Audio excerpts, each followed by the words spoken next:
రాష్ట్ర వ్యాప్తంగా 2,60,000 వాలంటీర్ కుటుంబాలకు నమస్కారాలు. నేను మీ లంకా గోవిందరాజుని, వాలంటీర్ అసోసియేషన్ రాష్ట్ర ప్రధాన కార్యదర్శిగా పనిచేస్తాను.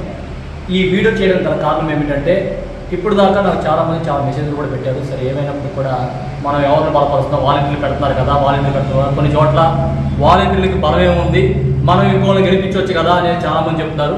ఒకటే నేను చెప్పాలనుకుంటున్నాను, వాలంటీర్ల ఆత్మగౌరవం కోసం మనం అనేకమైన కార్యక్రమాలు చేసుకుంటూ వచ్చాం. వాలంటీర్ బలం, వాలంటీర్ శక్తి కోసం మనం చాలా కార్యక్రమాలు చేసుకుంటూ వచ్చాం. మన హక్కులో భాగంగానే ఈరోజు నామినేషన్ చేయడం కూడా జరిగింది, ప్రభుత్వాన్ని డిమాండ్ చేస్తూ. ప్రభుత్వం కూడా ఎక్కడ కూడా మన మాటలు వినకుండా వదిలేసింది. కాబట్టి ప్రభుత్వానికి బుద్ధి రావాలంటే ఇప్పటి నుంచి గేమ్ చేంజ్. అంటే ఇప్పుడు దాకా వాలంటీర్ వ్యవస్థ మీద ఫైట్ చేసిన మనం ఇప్పుడు వాలంటీర్ వ్యవస్థతో పాటు ప్రభుత్వ వైఫల్యాలు ఏవైతే ఉన్నాయో వాటన్నింటి మీద కూడా మనం ఫైట్ చేస్తూ అందరినీ కలుపుకుంటూ డెఫినెట్గా రేపు చట్టసభల్లో మన వాలంటీర్లు ఖచ్చితంగా వెళ్ళాలనే ఒక ఉద్యమంలో భాగంగా చేస్తాం. కాబట్టి ఖచ్చితంగా మెగా డిఎస్సి ఏమైపోయింది, తొలి సంతకం పెట్టిన మెగా డిఎస్సి 8 నెలలైనా కూడా పూర్తి చేయలేని పరిస్థితులు ఈ ప్రభుత్వం ఉంది. దీన్ని ప్రశ్న చేయడానికే మన వాలంటీర్లు పోటీ చేస్తున్నారు.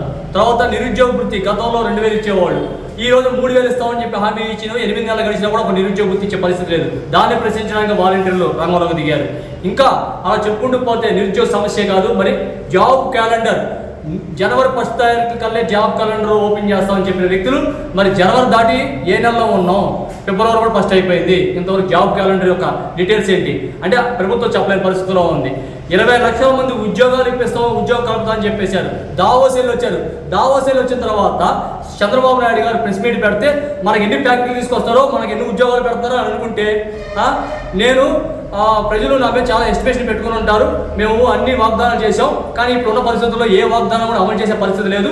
అభివృద్ధి, సంక్షేమం రెండింటిని జాగ్రత్తగా తీసుకెళ్లాలనుకున్నాను. ఇప్పుడున్న పరిస్థితుల్లో నేను అభివృద్ధి తప్ప సంక్షేమం చేసే పరిస్థితుల్లో నేను లేనని తేల్చి చెప్పేసి చంద్రబాబు నాయుడు గారు దావోసేలు వచ్చిన తర్వాత, ఎలాగా మీరు హామీ ఇచ్చేటప్పుడు మీకు తెలియవా ఇవన్నీ?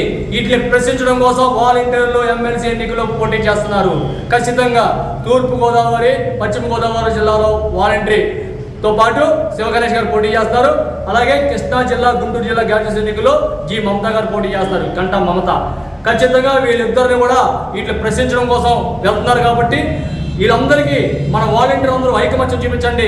మన వాలంటీర్లు ఒక యూనిటీగా ఉండాలి. ఖచ్చితంగా మన హక్కుల కోసం ఫైట్ చేస్తున్నాం. అందరి హక్కుల కోసం ఫైట్ చేసేటప్పుడు మనమే మార్గదర్శకం. కాబట్టి చాలా మంది అంటారు, మీకు 2వ ఓటు వేయించుకొని 1వ ఓటు మాకేయండి అని చెప్తే అన్ని పక్కన పెట్టండి. మనకి ఇప్పటికే మన వ్యవస్థలో చాలా మంది మేము క్యాండిడేట్గా ఉన్నాం, ఫస్ట్ మాకేయండి అని చెప్పేసి మనం పెడుతున్నారు. 2,60,000 మందికి వాళ్ళ బ్యానర్లు పెట్టుకొని మా అభ్యర్థి మీరు మాకు ఓట్లు వేయండి అని చెప్తున్నారు.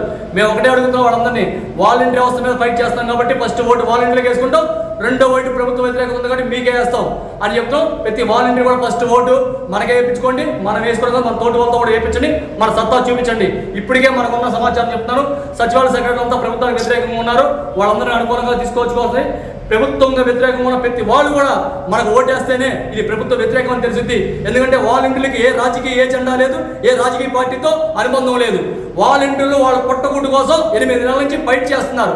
ఫైట్ చేస్తున్న నేపథ్యంలో ఒక అడుగు ముందుకేసి గేమ్ చేంజ్ అనే ఒక పేరుతో అందరి కోసం కూడా ఫైట్ చేస్తామని చెప్పి ముందుకు వచ్చారు. వీళ్ళకి రాజకీయ ఏజెండా లేదు కాబట్టి ఖచ్చితంగా ఫైట్ చేయడానికి వెనకాడరు. కాబట్టి అందరూ కూడా నిరుద్యోగంగా ఉన్నటువంటి నిరుద్యోగులు, వాళ్ళే కాకుండా ఎంప్లాయీస్, ప్రభుత్వ వ్యతిరేకంగా మీకు ఏమైతే హామీ ఇచ్చిందో హామీలు కొంగలో కలిపేస్తుందో మీరు ఓటు వేయాలనుకుంటే వాళ్ళకి వేయడం వల్ల ఉపయోగం లేదు. ఈ వాలంటీర్కి వేయడం వల్ల ప్రభుత్వ వ్యతిరేక ఓటు ఈ వాలంటీర్కి వేస్తారని చెప్పి అందరికీ తెలియజేస్తున్నాం.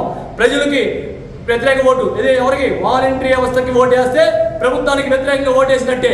ఇది మాత్రం అందరూ గుర్తుపెట్టుకోండి. ఎన్డీఏ కూటమికి వ్యతిరేకంగా ఉన్న ప్రతి వాళ్ళు కూడా ఈ వాలంటీర్లకు ఓటు వేసినప్పుడు మాత్రమే ప్రభుత్వానికి కళ్ళు తెరిస్తాయి.